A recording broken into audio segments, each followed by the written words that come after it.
OK，咁今日難得有時間就講一講上個星期我嘅一啲交易嘅一啲經歷，同埋第二部分就係要講因為我朋友台灣的朋友就是老白，然後他就是買了就 NVIDIA，然後就是有點怕，對吧？那我就稍微就是看一下，因為我最近是沒有看過英偉達的，OK，咁我就咁我就去睇一睇英偉達，OK，咁我即場睇嘅，即場睇即場分析，OK，之前冇睇過英偉達嘅，即係最近嘅交易係冇睇過英偉達嘅，咁我即場分析。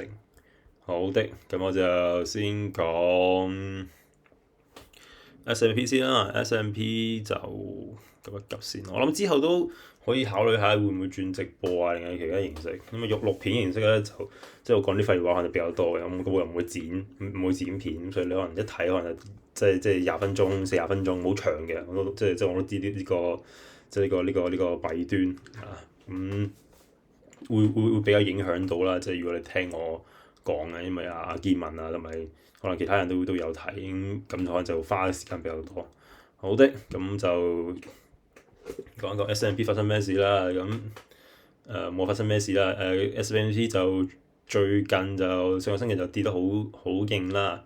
咁我大概係因為我而家都冇打開我個交易個軟件，但我記得我應該係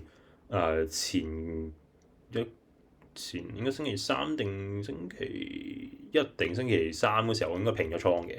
之後見到佢呢個仍然喺度磨，咁我就冇乜耐心，我就平咗啦。然後平咗之後，唔記得邊一日咧，我又買翻即係補翻遠期嘅，好似當日都補翻，我冇記得。即係我買咗一啲相對近期嘅一啲期權，然之後再買一個遠期嘅。咁我具體我買咗，我買翻我原本嘅 S&P 嘅3月31號嘅655啦，我冇記錯嘅話。咁我唔係喺呢個位置買嘅，我亦都唔係呢啲位置買，我係好低嘅位置賣翻出去嘅。所以當時係整體嚟講，最尾係蝕翻錢嘅。OK，即係蝕咗少少啦，唔係蝕好多，即係蝕翻成本，可能蝕翻70-80美金左右。OK，咁如果冇賣到咧，咁就係一個3到4倍嘅即係增長啦。咁係咯，即係嗰個回報率啦。OK，回報率係啦，應該係叫回報率嘅。咁有啲人可能計係計 return 咁樣，咁個 return 可能你扣翻成本定係唔扣成本，咁你有唔同講法。但係如果我當時6個幾買咁，呢啲去到廿幾蚊，即係3到4倍咁樣。OK，咁我就係咁樣，咁但係就買翻一啲遠期嘅，買翻咗5月20幾號，即係2個月之後定係個半月之後左右嘅遠期嘅合約，咁所以。仍然喺度嘅，即係仍然喺個市場尾裏面嘅，只不過係買啲遠期嘅，咁相對嚟講回報率就細低啲，係的。咁就等陣先啊，啲窒機翻到 S&P SPY，即係呢個標普500嘅指數 ETF。目前就仍然下跌咯，我冇乜嘢講。我睇翻呢個位置的話咧，咁佢已經破晒我前面畫嘅一啲支撐線啦，喺呢個支撐線附近稍稍企住咗叫做，即係634呢個位置，634.09。咁如果你係用翻嗰個Fibonacci retracement 嘅一個 expansion 嘅一個版本睇嘅話，咁你見到喺1.382呢個位置咁企稍稍企住咗啦，好準啦，其實634.07啦，呢個係。係咪咁呢個634.09，所以呢啲即係點解我會用 Fibonacci retracement 當作係一個目標位置嘅一個工具，就係呢個原因啦。好準嘅，真係好準嘅。呢啲係機械人啊，或者話係市場共同嘅一種叫做認知啦，係啦，即係大家都公認嘅呢個位置。咁所以你要揾到呢個位置，咁 Fibonacci retracement 就係一個非常之好嘅工具啦。係啦，咁佢。目前完成咗一個1:1嘅走勢啦。如果你係睇翻3月17號到3月27號呢10日之間，係咪啊？10日之間，大概10日之間啦。10日之間可能係交易日 trading day 有冇人睇係10個交易日。咁呢個10個交易日嘅OK 應該唔係10個交易日，10個交易日可能唔理佢啦，10日啦，呢10日之間。你10日之間咁佢係行咗一個剛剛好係差唔多1:1走勢啦，即係呢度3月17號呢度去到呢度，OK 3月20號反彈到呢度啊嘛，呢度就38.2嘅反彈，然之後佢就壓翻落嚟啦，OK 就壓翻落嚟啦。FVG 都係準嘅，FVG 因為呢度嘅 FVG 咧就係呢3條呢4條 OK 呢4條呢度到呢度啊嘛，咁我呢度呢3條。然之後呢3條嘅呢個空間就係叫 FVG，佢哋之間最低點同呢度嘅最高點就形成咗一個 FVG 嘅區間，失衡區間。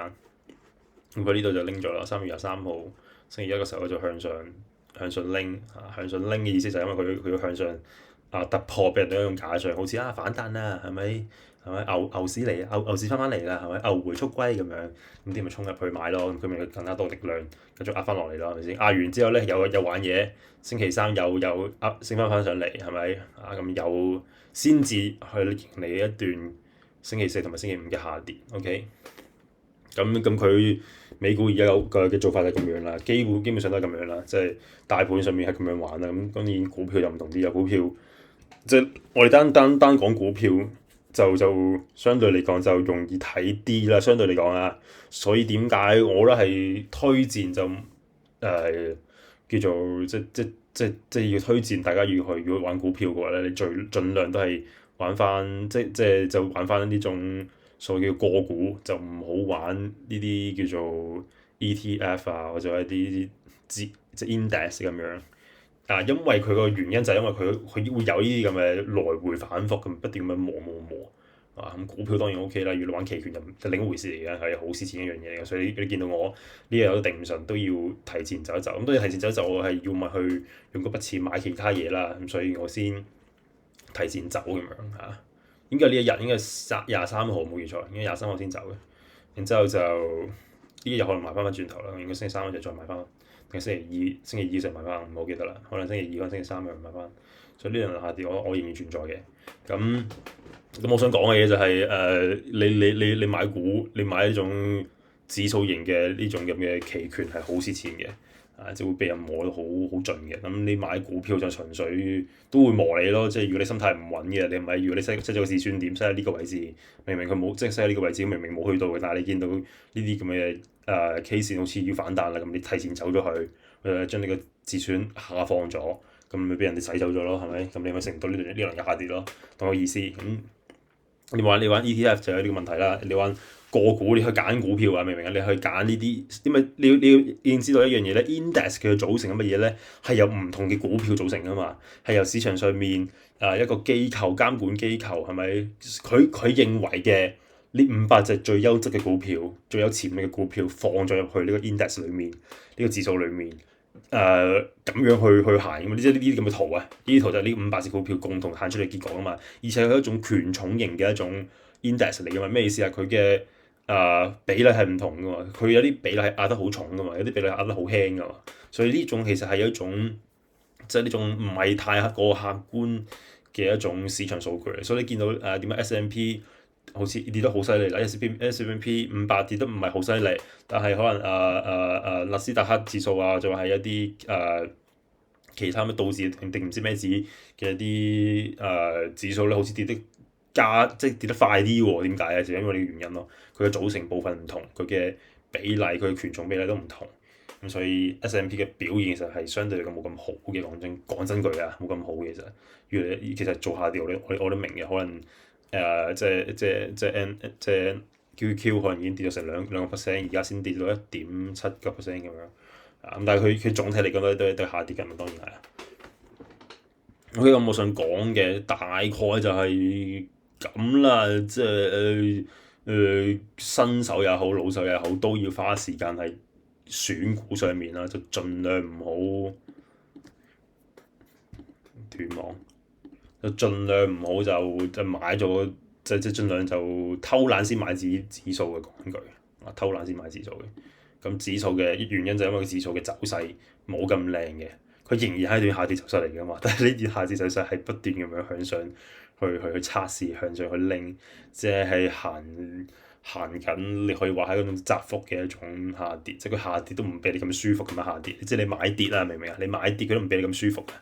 咁你買多嘅咁你抵死啦，係咪先？你追多明明係佢要下跌趨勢，咁你追多係咪？即係佢個成個斜率已經向下傾斜緊啦，係咪？咁你仲追多嘅時候，你仲所謂嘅認為啊，佢仍然繼續會向上，咁你去買多，咁你咪抵死咯，係咪先？但係你買跌你都好，你都好難受噶嘛，你買指數買下跌係咪？咁佢不斷咁樣反覆測試，不斷咁樣磨你係嘛？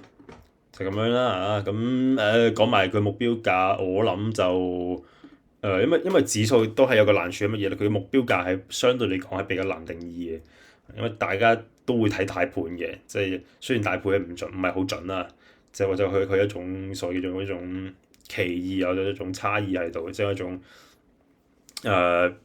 偏差，OK 有種偏差，有種偏見啦喺度，所以佢雖然佢唔準，但係大家都會睇㗎嘛，明唔明啊？即係你有種黑板印象，但係嗰啲黑板印象佢都係佢都會有人睇㗎嘛，明唔明咩意思啊？佢存在原因因為有人睇，所以佢先一直咁樣流傳落嚟㗎嘛，明唔明咩意思啊？所以即便 S&P 係一種黑板印象都好，咁佢都大家都會睇，咁所以咁嘅原因嘅時候咧，咁你就好難去揾到一啲真係所謂嘅支撐或者一種即係一種 price range 一種價格區間嘅目標，明唔明？即係個目標位好難揾到嘅，所以咧一般咧可能會睇兩樣嘢，一個係整數，即係啲人成日講6000點啊、6500點啊，就呢個意思啦7000點啊就呢個意思啦，即係嗰啲 S&P 呢個係 ETF 啊，所以唔係反映到成個指數咁，你要去用翻你要麼用嗰種叫做S&P converts to SPX 咁樣。咁你自己再即係轉換咁樣，你自己再計翻嗰條數，或者自己去睇 嗰個叫咩啊？SPX 嗰個圖，大概位置會落喺邊一度咁樣。咁當然你都要用翻嗰個 convert，如果你要計算嗰個精準嘅位置，整數啊，我講緊整數關。第二個咧就係嗰個下跌嘅幅度，咁通常就10%、15%，其實都係一啲好整數嘅一啲位置。唔一定會跌到呢度，可能止嘅，只不過你要留意下佢會唔會喺呢個位置有太多嘅掙扎咁就會有少少危險，咁可能要提前喺呢個位置止盈先咁樣咁當然你話你買空咁，你想拎更加多嘅下跌啦，拎更加多嘅收穫啦，係咪先？唔係想食少少咁你就走咁樣，當然你就要，但係呢啲位置都要留意，所以呢兩樣嘢咧，一樣就係整數關口要留意，另一樣嘢就係嗰個下跌嘅幅度要留意。OK， 下跌嘅幅度要留意。咁呢兩樣嘢就要係成為咗你拎目標止盈，你止盈位置嘅一個參考嘅兩個因素，咁一定要去考慮喺當中嘅。OK，就唔好就齋睇嗰個 Fibonacci retracement，Fibonacci retracement 都係一個參考啫，係咪？只不過係俾到你知道呢啲位置會比較可能係一啲強，即係一啲壓力，即係呢啲支撐壓力喺度，所以你要睇得真啲咁樣。OK， 第二就我講得好多廢話，講試着精簡啲，因為已經10幾分鐘啦。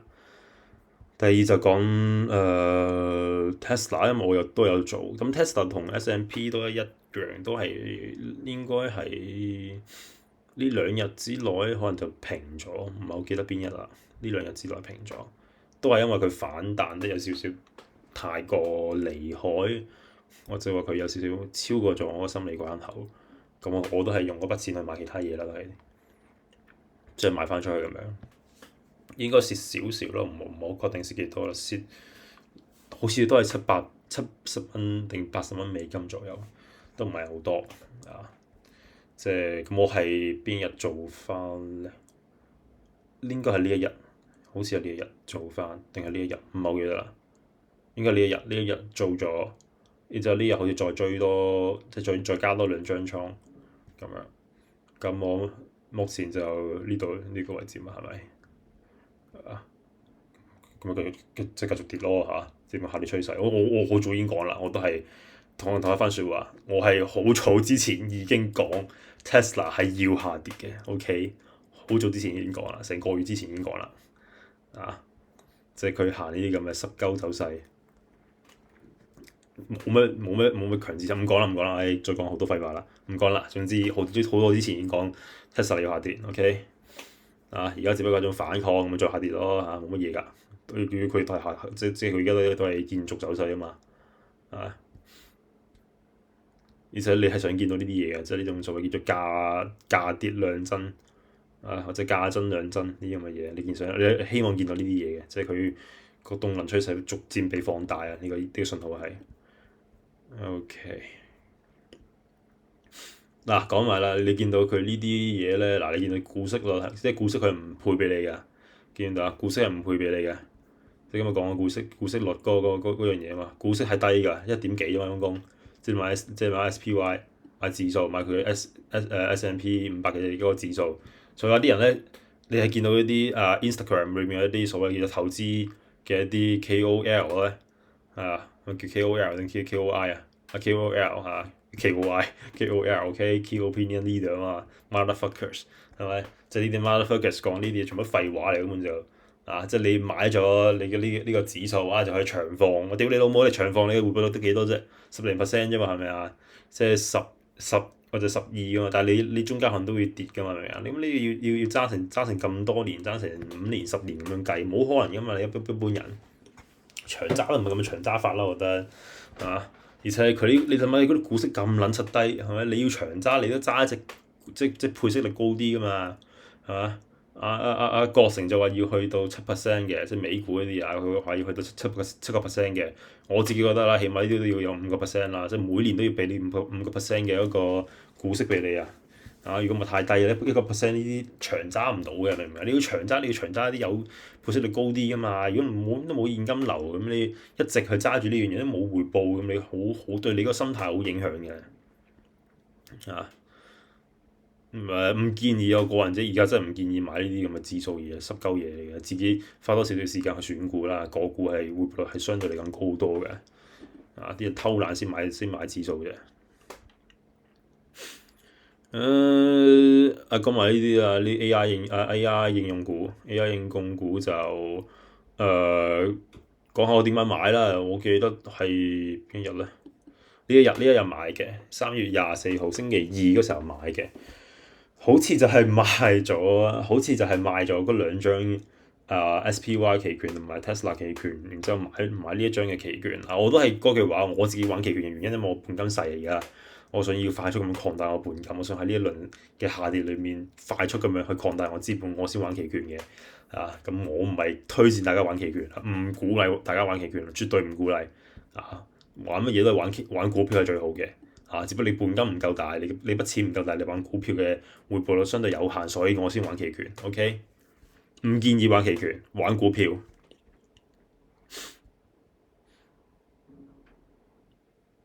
呢一日買 OK，星期二嗰時候買，咁係唔係最高位買嘅？咁我係我哋睇翻小周期嘅一啲位置咧，因為睇日線我哋睇唔出我點考慮嘅。我睇翻小周期，咁我見到嘅嗰時候咧，星期二嗰時候咧已經係快速咁樣下跌到410呢咁嘅位置啦。OK，410呢咁嘅位置啦，即係佢從前一日嘅432呢啲位即刻暴跌咁樣跌到去410咁樣，所以太快啦。咁你冇可能喺呢個位置追噶嘛，所以你會預計佢會反彈之後，你先再去入場係更加好嘅位置啦。OK，咁我大概就當時希望係佢反彈到去到434、430呢啲咁嘅位，430到434呢啲咁嘅位，我先再入場。當然啦，呢個係一個比較大期望啦，咁未必真係要跟住你嗰個走勢去行啦。特別係大市而家係下跌緊嘅情況，咁佢更加少概率佢會有一種咁嘅大幅反彈，所以當時咁呢種咁嘅期望係唔係幾現實嘅。咁有冇影響咧？即係我有一個咁嘅唔現實嘅錯誤判斷，有冇影響咧？冇影響噶嘛？點解？因為你後尾再追翻，你咪 OK 咯。佢反彈到去423呢個位置，已經係一個盡頭嘅一個反彈。當日星期二嘅時候，咁你咪再下跌啦，係咪啊？咁你下跌到呢個位啦。OK，咁佢喺呢度停一停，呢啲咪就所謂嘅密集成交區咯。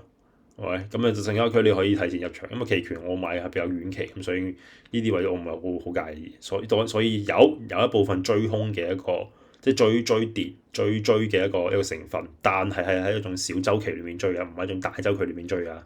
OK，我講一次啊，唔係一種大周期裏面嘅追啊，我係見到佢嘅破位，我先覺得佢係下跌趨勢，然之後我係一種小周期嘅級別，我先去追佢嘅，因為我懶得去等啊，同埋我覺得如果再等，我真係會錯過佢更加大周期一種下跌。你要搞清楚咧，星期二係呢個位置啫。OK，星期二係呢個位置啫，明唔明？即係佢仍然喺呢個密集成交區之間嘅，我要搏佢下跌，當然我要搏佢更加低啦，我唔會只係搏佢翻到呢個位置就停噶嘛，明唔明啊？因為佢呢一日嘅走勢，星期一嘅走勢，呢種倒錘型嘅係咪呢種 upside down 嘅 hammer 嘅一個 K 線形態，咁佢已經有少少掠奪流動性，掠奪前面呢部分嘅掠奪流動性嘅一種性質，咁或許就已經係一種即將要去下跌，即將要去啟動走勢嘅一種形定態，要突破翻前面呢個雙形走勢。OK， 呢個雙形走勢，我係比較中意呢一種嘅，即係比起一種斜向反彈，因為嗰種少難判斷嘅。呢啲形勢我哋之後再有機會再講啦，因為比較花時間。雙形走勢 OK， 佢咁下跌一輪咁樣，佢有種我再講前面一啲先啦。我哋再講翻近期先，我哋先講近期先，即係嗰日嘅嗰個心態咁啊比較快。OK，嗰日嘅心態就係呢一日呢個大概係416、417呢個位，417呢個位咁追入去啦。OK，咁佢就尾盤咁佢都有少少反彈去到420呢啲咁嘅位係咪？咁呢你預唔到啦，你喺呢位已經追入去啦。OK，咁就一路咁跌。咁嗰日都係差唔多，好似都係收喺呢啲位，係咪 ？OK，都係收喺415呢啲位，所以同你即係同我當時睇睇啊，係415.6，咁所以我416左右買，咁其實冇乜區別啦，即係你喺呢一日買，同埋即係你喺呢一日嘅呢個位置嘅密集成交區裏面買咗，係咪做個交易，同埋你係尾盤等，即係一路等到佢尾盤。先嚟再做翻，我其實差別唔大。當然佢第二日嘅高開咗啦，第二日就即刻高開翻去到呢個位置係幾多？422呢個位置高開翻前面呢個小周期嘅呢個再反彈嘅最高點附近再超過多少少係嘛？超過多少少，再拎埋呢一度嘅一個流動性，然之後先嚟做下跌，係嘛？然之後先嚟做下跌，係嘛？下跌又係一種密集成交區，再下跌，係嘛？然之後再行又係一個密集成交區，然之後先嚟真正嘅暴跌，明唔明啊？所以有啲人咧，如果你喺呢個位追咧，其實係最好嘅，即係我哋要講嘅呢個位追係最好嘅，即係403呢個位，我係416噶嘛，我哋403呢個位追都冇問題嘅，點解？因為你前面呢一輪其實都係一個相對緊湊噶嘛，呢一輪先係真正嘅加速下跌噶嘛，先係快噶嘛，見唔見到？又快又急，斜率又大，係嘛？呢啲係最好噶嘛，但係難捉啦，咁當然個原因就係因為你難捉啦，呢啲位置好，再講一講前面發生咩事啊？點解會做呢一隻 ？OK，咁就。再早啲啦，你哋睇一睇2年咁升到呢個位係咪 ？OK，咁升到呢個位，有啲跌到呢個位係咪？咁呢度其實已經有少少走壞走勢，你見唔見到？即係呢種結構上面嘅突破，不斷咁樣向下探，去到啲有你可以話反彈，的確係去反彈咗係咪？但係呢種前面已經走壞咗。走壞咗嘅一啲，即係去到呢個位咁樣拎前面嘅啲支撐位係咪？走壞咗啦，367呢個位，我已經走壞咗佢25年啦，你搞清楚係25年啦，但係佢已經走壞咗佢呢度成輪，即係可能係講緊係22年10月份到去25年，去到24年嘅8月份，即係2年之間，即係佢1年咁樣去跌，就已經跌壞晒佢前面2年嘅一個。上升嘅一個結構，咁所以佢已經衰咗啦，基本上係，所以呢一段係一種極大周期裏面，即係呢種咁嘅大周期，好大周期裏面，即係幾年裏面嘅大周期裏面嘅一種跌壞走勢。然之後啦，重點嚟啦，然之後佢要做緊乜嘢？佢唔係繼續去下跌，佢要做嘅係向上再突破，見唔見到啊？ 4月份嗰時候嘛，大反轉啊嘛，嗰日係向上再突破，再拎呢一即係再去做呢種咁嘅假突破，明白？前面走勢已經就位咗，然之後佢反再唔係去延續佢下跌走勢，因為唔夠力量，所以佢要向上再攞，因為佢仍然喺一段上升週期，一種大牛市係咪大上漲週期裡面嘅跌破，佢一定係要再向上再呃班人入去嘅，明唔明啊？佢拎力量先有得俾你再下跌噶嘛，所以啊呢種咁嘅上升週期裡面，我重複到好幾次啊，但呢個係好重要噶，同埋我驚我自己講錯講漏，我先重複幾次咁去講。呢種咁嘅大週期裡面嘅前面一大段係咪呢種咁嘅走勢？如果佢真係要走位，佢一定係要經過呢一段嘅向上再攞佢嘅一種流，即係一種流動性係嘛？假突破嚟噶嘛？呢個係你認為佢係創緊新高，係創緊新高，但係創完新高之後發生咩事啊？再大跌噶嘛？明唔明啊？大跌嗰下咁㗎，係再大跌噶嘛？所以呢一種你睇業績啊，睇財報啊，睇唔出嚟噶嘛，大佬你真係睇圖先睇得出嚟噶嘛。講真句，而且當時呢一刻我諗都冇人知啦，係咪？啲人見到突破好似好靚咁樣，都冇人預到佢會即將要喺呢一日嘅業績嘅公佈之後會大跌成咁樣啦，35%咁樣，冇人預到啲咁嘅嘢噶嘛。但係前面都有少少端倪喺度啊。如果你係睇圖嘅高手嘅話，咁你睇到少少嘅一種下跌結構嘅再次突破係咪？呢種咁嘅反彈嘅所謂創新高，只係一種假突破。點樣睇出嚟？就係睇前面呢一大段嘢咯，明唔明啊？一年之間就可以跌穿晒佢前面2年行嘅一種上升結構啦，叫做即係種唔尋常嘅一種回調啦。如果係一種大牛，即係真正嘅一種上升嘅一種大牛，即係一種百倍股，絕對唔係咁樣噶嘛，明唔明啊？百倍股絕對唔係咁樣噶嘛，所以呢種呢個就係陰險嘅地方啦。即係如果真正嘅百倍股，其實一早已經有㗎啦。你係好早之前買嘅，真係要2016年你時候買，你先去到呢啲位置，你先可以叫佢5倍股、即係5倍股、10倍股咁樣㗎嘛。屌你老母唔係呢啲咁嘅已經升一輪咁，你再去同佢講呢啲一定會繼續升嘅，升1000蚊嘅富利亞摩係咪？唔係咁講㗎嘛，你明唔明啊？即係你即係一隻股票真正嘅一種走勢，佢前面已經被市場定價咗啦，咁佢再去做呢種咁嘅，即係佢停落嚟啊，明唔明啊？佢如果真係停落嚟喺右邊再去畫嘢落去，明唔明？個圖啊，個下跌啊，如果佢喺右邊再下跌嘅話咧，下跌得都唔尋常嘅話咧，咁呢隻股票基本上佢已經去到佢真正嘅一種發展趨勢、高速成長期嘅末期走勢啦，明唔明啊？呢段其實係末期走勢嚟嘅。咁多年嚟嘅一段末期走勢嚟㗎，所以呢個唔係創新高，呢個係俾你最尾嘅一種高頂嘅一種離場機會，同埋套真正嘅大莊家喺呢個位置套最多人嘅呢個位置係套好多人嘅呢啲位置係營造一種假象係嘛，然之後先嚟同你做下跌係嘛，你見到出貨啊嘛，呢啲位係陰公係嘛，啲人以為係一種上升旗形嘅嚟㗎嘛，你以為即係如果你正常人嚟講。你見到呢？你只係見到呢一段嘅話，你見唔到前面呢幾年嘅走勢嘅話咧，你見到呢個係上升旗形嚟㗎嘛？上升旗形做啲乜嘢啊？買入咯，追咯，係咪先？呢段咁嘅上升旗形，仲要迎嚟呢種咁嘅唔錯嘅一種反彈㗎嘛？你明唔明啊？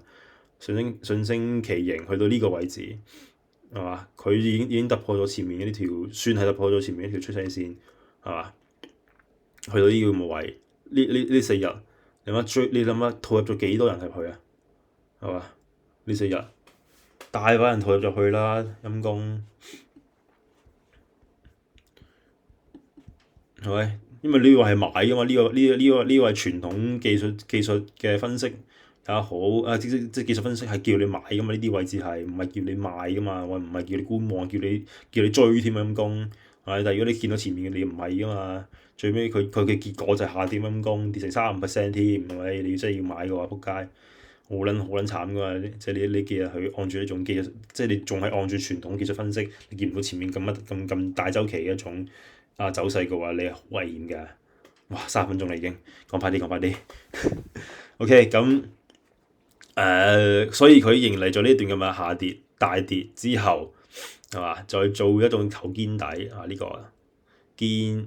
呢個頭再堅係嘛，再跌如果你有一種比較熟悉近期即係呢一年最近走勢呢一年嘅一種市場形態嘅話，你知道佢一定會迎嚟再一段嘅反彈再一年嘅反彈，然之後佢先會再跌嘅。所以我當時觀察，可能個幾月之前已經觀察到佢啫，唔知幾時已經睇緊佢啦。唔係總之唔係最近嘅，應該係一個月之前已經睇緊呢隻股票啦。所以我知道佢去到呢位，佢去到呢啲位其實佢都要再跌嘅啦，基本上。OK，去到呢位可能都要再跌嘅啦。可能喺呢一日睇咧，可能呢啲位置睇啦，即係26、28呢啲位置睇，所以我呢啲唔係一個追入去嘅一個好位置啦。所以當時冇做到任何嘢啦。但係你知道佢咁樣再行咧，係一種頭肩底一種走勢。但係呢個係一年近一年佢會咁樣行。OK， 近一年佢會咁樣行頭肩底，佢唔係直接頭肩底，然之後就再反彈，然之後就即刻再插落去咁太冇力量唔夠，佢上去再儲，明唔明？所以佢要再去突破埋佢前面兩個堅嘅嘅一個最高位，原來係突破咗堅嘅一個最高位，然之後先嚟再做下跌，好玩嘢㗎。所以呢啲真係經驗嚟㗎，呢啲即係睇即係呢一年你要睇得好準咯。你嘅觸感要好準啊！即係你睇嗰個股票啊，即係你唔睇明唔明？我講嘅嘢係乜嘢啊？我講嘅嘢係你唔睇呢一輪嘅結果啊！你睇呢一輪啊！你睇呢一輪你已經睇得出嚟啊！你見到佢呢度插唔穿啊！你已經要預測到你已經要預測到佢大概一個半月之後佢要上翻去呢啲位去拎佢呢兩個 shoulders 嘅位置嘅流動性啊！你要咁準啊，明唔明啊？你要準到係要預測一個月、2個月之後嘅走勢啊！所以係好難嘅，真正揾到錢嘅人好少嘅喺呢個市場裏面。OK， 我哋繼續講。即便你知道好，你都可能錯失噶嘛，你可能因為其他原因錯失噶嘛，你可能呢日冇入到去，咁你就錯失你個咁機會。但係唔緊要嘅，點解啊？因為去到呢日，咁佢下跌唔會即刻下跌噶嘛，明唔明？佢唔會即刻就暴跌咁樣噶嘛。咁佢會跌完之後喺呢度停一停，形成一個非常之好睇嘅雙形嘅一個物質區間，係嘛？咁你咪再睇咯。所以你錯過唔緊要啊，錯過你冇喺呢個位置最高呢個位置買空唔緊要㗎。買咗都證明唔到啲乜嘢，你都要等多一個月佢先再做下跌㗎嘛。佢都要等多一個月先再做真正嘅下跌。所以你要買股票嘅話，你呢個位就買就 OK 嘅。呢個已經27%啦，係咪先？但係如果買期權咁你就冇乜所謂嘅，你有等一等㗎嘛。物質區間裏面再做咪 OK 咯，係咪先？真正再要插水落去，咁佢咪要插咯，咁你咪嗰時再買咯，冇問題啊！我唔係講緊你係追跌嘅呢個位買啊，我係講緊你喺前面呢啲位置已經部署啦。OK， 睇小周期去買個精準，即係具體買一個位置係睇翻小周期啊。日線只不過俾你睇嗰個發生咩事啫。OK， 就咁樣啦。即係頭肩底嘅一種拎流動性再下跌。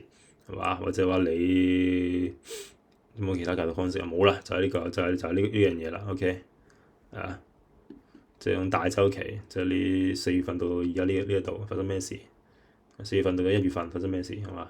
長達7個月，即係發生咩事？講完，即係個思路就係咁樣啦。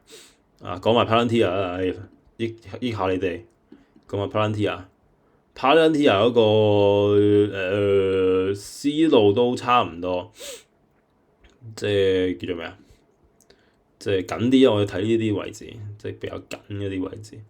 即係究竟佢點解喺呢個位置佢會呢幾日會有個下跌啊？諗先嘛，應該呢度先 OK。呢個即係叫咩？我想講咩咧？OK，呢度開始講。OK， 呢度開始講。8月份呢個位置開始講。咁佢呢度升跌到呢度，又升到呢個位置，係咪？呢個又係個密集區間，係咪？然之後又升，係嘛？創新高，係咪？就升咁樣。所以你見到咧，我哋點解啲人成日講你一定要去做突破啊？做突破嘅時候，你先再去買，就係因為就係呢個原因啊嘛。突破呢幾日係升得好快噶嘛，即係你追就追呢啲咁嘅位啊，即係啲波段交易者追就追呢啲位，太快啦！你諗下，10月23號去到11月03號，一個星期啫嘛，已經升咗咁多啦。你咁追呢啲位先係最抵追啦，叫做咁你後面先睇到啦，你好難喺呢個位置又見到呢個係即係好難喺呢個位置就準確咁判斷啦。即係一般嚟講啊，一般人啊，有盤感嗰啲人唔同啲嘅，的確。咁我只係講解下發生咩事啫。OK，物質區間係咪咁上升到呢個位置？好啦，下跌到呢個位。但係最尾係跌到邊個位？跌到呢個位。點解跌到呢個位？佢又有停咗落嚟咧？點解咧？就係因為佢跌呢個位，你見到係好準，就係咩咧？係呢一段前面嘅呢一段嘅密集成交區嘅呢個位置，呢個區間裡面佢跌到呢個位，佢停咗啦，係嘛？咁點解唔係呢個位停啊？因為佢要拎佢前面呢一更加大嘅密集成交區間嘅流動性。佢要打晒呢一堆嘅止損，打晒呢堆嘅止損，然佢拎咗呢一堆嘅止損，佢先可以再反彈到去呢個位。OK， 反彈呢個位佢冇創前高喎，咩意思啊？佢落咗去前面呢一段上升週期嘅一個密集成交區間，但係佢反彈佢冇去到前高都唔到，佢已經再去下跌。咁所以呢個就係初步嘅下跌趨勢嘅確認。多轉空嘅確認，明唔明？多轉空嘅確認，即係幾時開始確認？就係呢個位開始確認啦。你見到佢反彈到前高，並冇反彈到前高就已經跌咗落嚟啦。所以呢個位你已經可以確定佢就係一個叫咩啊？即係個下跌趨勢嘅反轉形態，即係由看多變成轉為看空，就係呢個位置開始形成。好啦，然之後再反彈，係嘛？然之後再反彈。咁你咪去到呢個位，咁你可能喺呢個位已經呢個位已經 feel 到唔對路啦，咁你咪再做空咯。咁你做空，我講話呢個反轉呢個位，去到呢個位已經唔對路啦。可能聰明人已經喺呢個位置入場啦。OK， 但係你話後知後覺，去到呢個成交區，去到呢個密集成交區間，你先覺得好似要突破咯喎，咁你喺呢個位置入去啦，咁你咪入去咯，係嘛？咁入去就你都可以賺好多噶嘛，你明白？你喺呢個位日跌，好啦，跌到呢一日。業績出嚟即係業績出嚟反彈到去呢個位喎，好高喎。但係見到其實第二日佢又跌翻落嚟喎，11.62%喎。咁點解啊？因為你喺呢一日你見唔到任何嘢噶嘛，你見到哇就喺呢度反，即係突然間飆得好高，然之後第二日無啦啦跌得好勁咁樣，係咪跌得好勁咁樣？咁但係點解啊？就係因為前面佢已經由多轉空，你明唔明？佢已經反轉咗啦，佢嗰個結構。佢前面呢段一大輪嘅上升形態、上升週期已經確認咗佢係一個發展嘅末期啦，明唔明啊？上漲空間、上漲週期嘅末期啦，佢已經末期啦，明唔明啊？末期咩意思啊？即山頂個位啦，已經係山頂個位做咩啊？要走嘛，大佬，全世界都知啦。即係你唔係一個即便你係一個新手投資者都好，你都知道最高個位你要走噶嘛，係咪啊？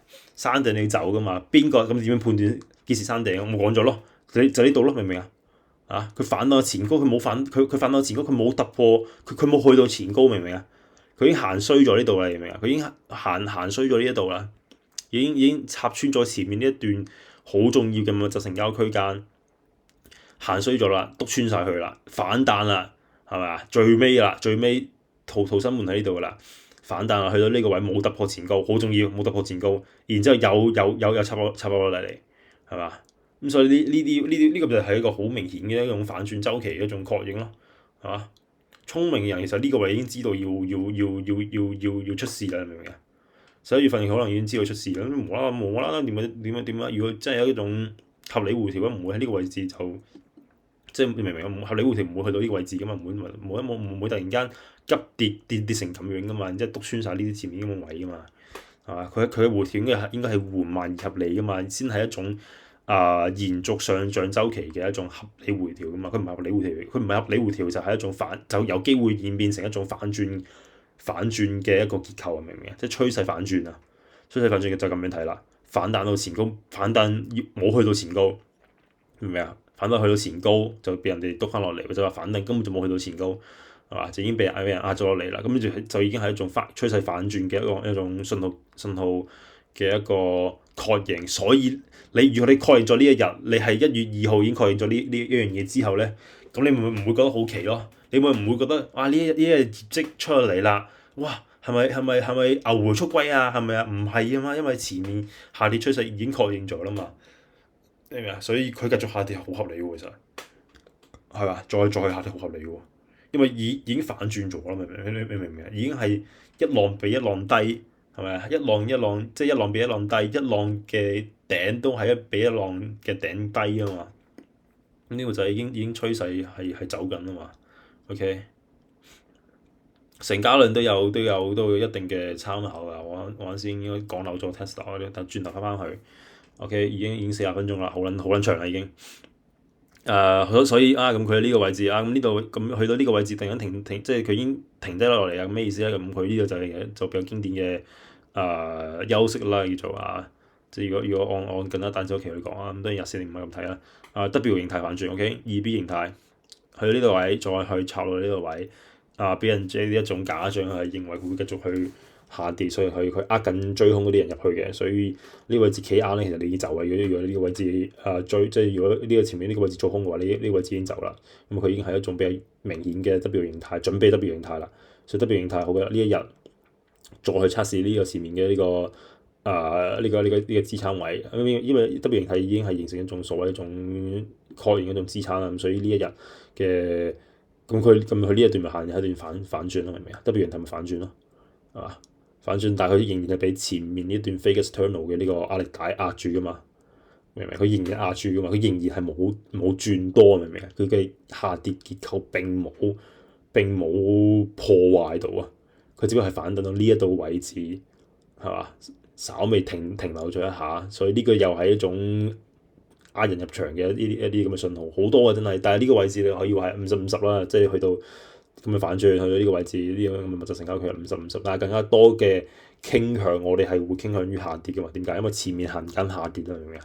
前面已經係一種趨勢反轉嘅一種形態，咁你咪行反跌咯，係咪？即係咁你咪成個大周期係反跌嚟噶嘛？明唔明啊？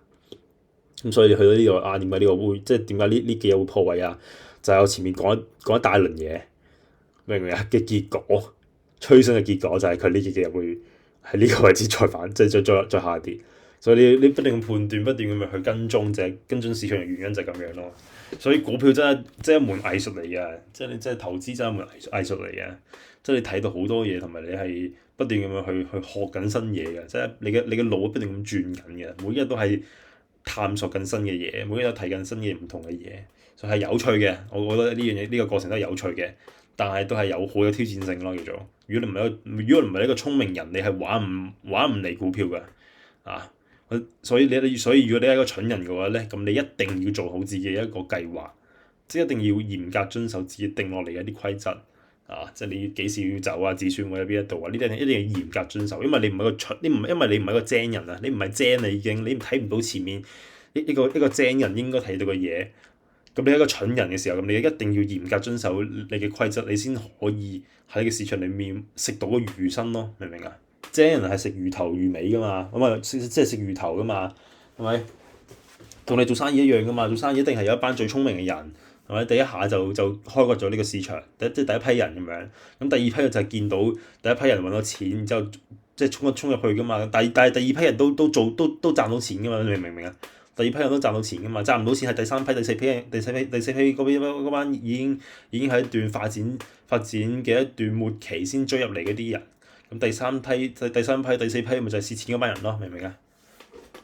因為已經紅利俾人哋拎晒啦，即係着數俾人拎晒啦，係咪？即係你再入去咪就係一個競爭環境好激烈嘅市場啦，咁你咪內卷咯，咁你咪捲唔過人哋咯。所以聰明人就食魚頭噶嘛，咁你魚頭魚身佢都可能都食埋啦，魚尾可能食埋啦，明唔明啊？全部食鬼晒啦，即係要一個專業嘅交易員，而且佢係一個特別聰明嘅交易員，係咪？即係啲天才交易員，咁你咪食晒咯，咁咪蠢嗰啲咪食魚身咯，魚身咩意思？你咪食呢啲咁嘅即係前面已經行咗一段趨勢結構已經確認咗啦，咁咪再去食呢個魚身咯，明唔明啊？明唔明啊？你嚴格遵守你自己嘅規則，咁你冇嘢噶嘛，你仍然賺到錢噶嘛 ，OK？ 我想講呢樣嘢即係想講就係呢樣嘢啦，好重要，真係好重要嘅，即係你點解啲人會覺得投資啊、炒股啊容易蝕錢呢啲原因咯？你冇一套系統嘅即係規律嘅即係一套走勢，你係容易出事咯叫做啊！聰明人都容易出事啦，你冇我自己咁聰明，我都容易出事啦。所以你都跣嗰一鑊咯，係咪啊？即係聰明都好，天才交易員都好，你都會跣噶嘛，你都會衰噶嘛。但係衰完之後，你要學習你嘅教訓咯。你學習到你嘅教訓就唔係由得自己一直咁衰落去係咪？咁你即係學到教訓啦，咁你咪再更加大嘅信心係咪？懷住更加大嘅信心，懷住更加大嘅勇氣再去挑戰呢樣嘢咯，係嘛？即係做生意都唔會一蹴而就咯。諗應該都冇咩做生意嘅人一下子就即刻成功噶嘛，都係失敗過就爬翻起身噶嘛。所以失敗唔可恥咯，失敗唔可恥咯，冇勇氣再爬翻起身就係可恥啦，就懦夫行為啦。即衰一次佢就已經覺得自己永遠都咁衰落去，就懦夫嚟噶啦。就好似我前晚唔講呢個啦，唔講呢個啦。衰好平常一樣嘢嚟㗎。衰完之後自己總結翻再出發咁就冇問題。OK，所以呢一段嘅下跌，呢幾日嘅下跌就係前面一大段嘅講咗啦，前面一大段嘅下跌趨勢嘅一種延續。所以咧，你問我咁佢會唔會繼續跌？一定會，OK，一定會。講笑啦，講笑，大概率係會繼續下跌嘅。OK，呢段密集嘅成交區，咁佢要得穿咗呢啲咁密集成交區之後，佢會繼續去延續佢嘅下跌趨勢嘅，係嘛？密集成交區就係一個等待噶嘛，即係儲能，即係蓄能嘅一個階段嚟噶嘛。咁蓄咗咁多嘅能量，行咗一段咁嘅下跌嘅確認，咁佢咪會繼續延續佢嘅能量嘅釋放咯，係咪？咁會繼續延續，咁會繼續下跌咯。OK，MACD 都可以講嘅，即係零軸呢咁附近，但係呢個唔再講啦，我已經口乾啦，我已經我已經有少少到呢個極限啦，係啦，我講呢啲少已經口齒不清啦，咁所以我哋講快啲啦，咁佢會繼續下跌嘅，咁呢啲去翻前面啲咁嘅密集成交區，你咪稍微注意下咯，係咪？去到呢個 OB 係咪 OB block 咁，你咪稍微注意下咯，會唔會喺呢個停一停咁樣或者你前面做空咪止盈咁樣咯，係咪？咁即係呢啲位可能留意下，係咪？咁佢如果直接無視，直接再去下跌，咁你咪一個更加強嘅信號俾你知道呢個係一個強下跌，係咪？再跌，即刻快速咁樣跌到呢個位啦。然之後停咗可能一日、兩日、3日嘅時間，通常停個2、3日，又即係急跌啊！明唔明啊？急跌，通常可能停2、3日，繼續急跌，明唔明？繼續急跌，跌唔停嘅，所以佢可能最尾真係去到呢個位嘅，明唔明？107呢啲咁嘅位真正係可能可以去到好多咁。具體我哋唔講，因為我冇做到嘅。OK，我冇做到 Palantir 嚟嘅，我只不過拎呢個做一個例子啫，得唔得？咁繼續講 Nvidia，因為我朋友有買呢隻，我真係有少少口乾咯，而家真係有少少口乾啦。Nvidia 就如果而家咁樣睇咧，就係一個好密集成交區嚟噶嘛，你見到呢度呢大段好密集嘅呢一大段，但係都係同一個講法啦。咩講法？佢嘅反彈並冇觸碰到前高呢咁嘅位咯，得唔得啊？反彈冇觸碰到前高呢個位咯，呢啲咁嘅反彈係拎緊前面呢一大輪，即係呢個區間嘅一個流動性嚟噶嘛。拎完之後即刻再下跌噶嘛，係嘛？然之後下跌到呢一度，佢又唔繼續下跌嘅喎，好衰嘅喎，佢又反多少少，然之後先至再下跌嘅喎。但係而家呢個下跌係點樣嘅？係跌穿咗前面呢啲咁嘅雙形嘅。係嘛？呢啲咁嘅雙形嘅呢啲咁嘅低點啊嘛，所以而家呢個下跌係乜嘢啊？好危險嘅下跌咯，明唔明啊？係好有可能會演變成一種更加深嘅回調，更加深嘅下跌咯。所以而家咪好危險咯，因為答咩就係呢個講法咯。如果你有持倉嘅話，就建議你早啲離場啦。如果唔係就真係好容易衰嘅，得唔得啊？只不過佢已經跌穿咗前面飽滿嘅陰柱啦，跌穿咗前面嘅一啲重要嘅一啲咁嘅前面呢個密集成交區 ，consolidation 前面呢啲咁嘅位置跌穿咗啦，前面呢個位都拎咗流動性啦，所以呢一輪嘅下跌嘅力量係有嘅，得唔得？呢一輪嘅下跌力量係有嘅，拎咗呢啲前面嘅止損位，做空嘅止損位有動能，然之後有結構上面嘅確認啊。咁呢啲下跌咧就好危險啦，而且個成交量係逐步放大喎，見唔見到啊？放大緊成交量嘅喎，仲唔驚，仲唔走？OK 啊，就建議走啦，建議走嚇，OK 建議走，建議走啦。我唔知佢反彈邊度，我都唔知佢後續走數會點樣㗎。可能佢即刻急跌，可能佢連反彈都唔會有嚇。建議走啊！我當初我見到佢100幾呢啲咁嘅位置，我都覺得佢有啲即係有啲問題啦。只不過我冇做到呢隻股票啫，因為我見到呢隻股票係好反覆咁樣去跳噶嘛，你明唔明啊？都係呢啲咁嘅成交區好密集噶嘛，所以佢唔係一種行好，即係大家對佢信心咪有咯。我可以咁樣講。咁所以呢啲獲利空間相對講比較少啦，就冇乜好講啦。咁呢咪唔做咯。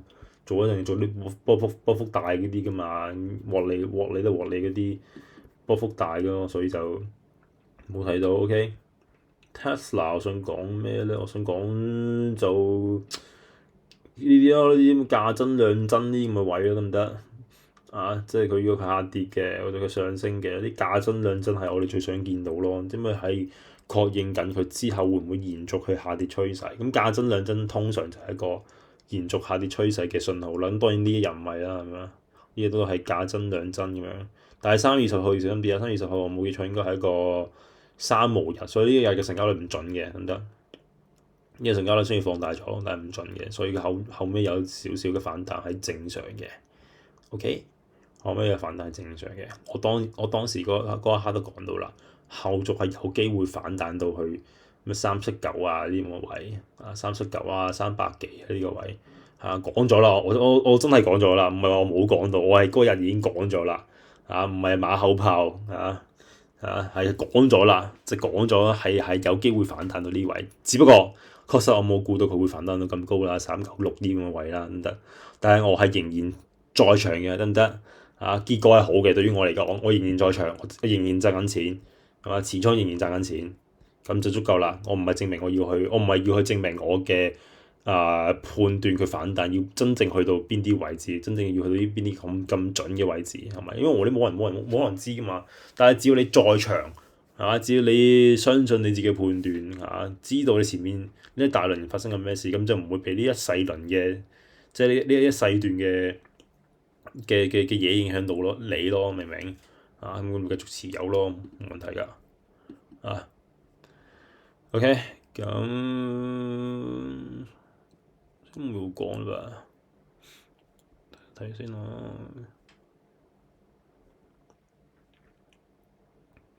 冇啦，今日都講好多嘢啊！今日真係講咗唔少嘢啊！如果你新手也好，老手冇乜方向啊，感受到迷茫到，我諗呢一次都幫到你唔少啊！即係呢一個，即係呢一次確實係我前面做嗰啲影片都冇講得咁仔細啊！即係咁嘅狀態好咗啦非常之好嘅，即係講得都算係幾多嘢啦，你應該都可以學到好多嘢啦。咁呢啲所謂物質成交區間就話啲咩下跌啲咩 Fibonacci retracement 呢啲咁嘅工具，你咪自己再去揾咯，OK？自己再去上網揾上網再睇再學㗎。你唔明咁你都可以私底下message 我，有時間會解答等等。咁我如果你喺我哋嗰個弟兄嗰個群組裏面，嗰個韭菜群裏面咧，咁就大家平時出嚟食飯傾偈就都會傾呢啲咁嘅話題啦，OK？嗰個群組就目前就唔係開放嘅私密群組嚟嘅，我哋只係得8個人，都係弟兄姊，都係弟兄啦，OK？就都開放俾其他人啦，但係唔開放俾嗰啲 IG 嗰啲其他啲網上面嗰啲朋友就純粹係我哋自己個人嗰一個群組，但係最近都有邀請一啲即係呢啲新血即係仍然即係我哋係持一個開放態度。只不過如果你想入我哋嘅群組咧，咁你係需要咩啊？需要確認下，OK？需要我哋確認下咁得唔得咁樣但係都係歡迎嘅，即係多啲人咁咪多啲睇法，多啲資訊係嘛？咁如果日後成長為一個20幾人30幾人嘅大群，咁更加好咯，係咪先？即係更加多人去關注呢樣嘢，更加多人去去學啊，或者去分享佢嘅見解啊，去交流啊，大家去傾下偈啊，維持下關係。咁以股票為一個話題咁去建立起嘅一段關係，咁弟兄姊妹之間，我覺得非常之好嘅。咁並冇話一定係衰噶嘛，明唔明啊？好多嘢其實中立嘅，錢也好啊，我就話你嘅財富啊，明唔明啊？財富也好啊，我就話係你嘅一啲聰明啊，係咪？你啲即係你聰明啊，呢啲都係中立噶嘛。你點樣用佢先係關鍵啊嘛。咁你用喺衰嘅地方，咁你自然係你嘅問題啦，係咪？啊，咁所以傾呢啲嘢冇問題，我覺得。我一直都唔覺得係需要避忌嘅嘢啦嚇。如果你覺得呢啲係需要避忌嘅，咁證明咧你真係一個老屎忽，你真係老古董。OK，屌你老母，講完，拜拜。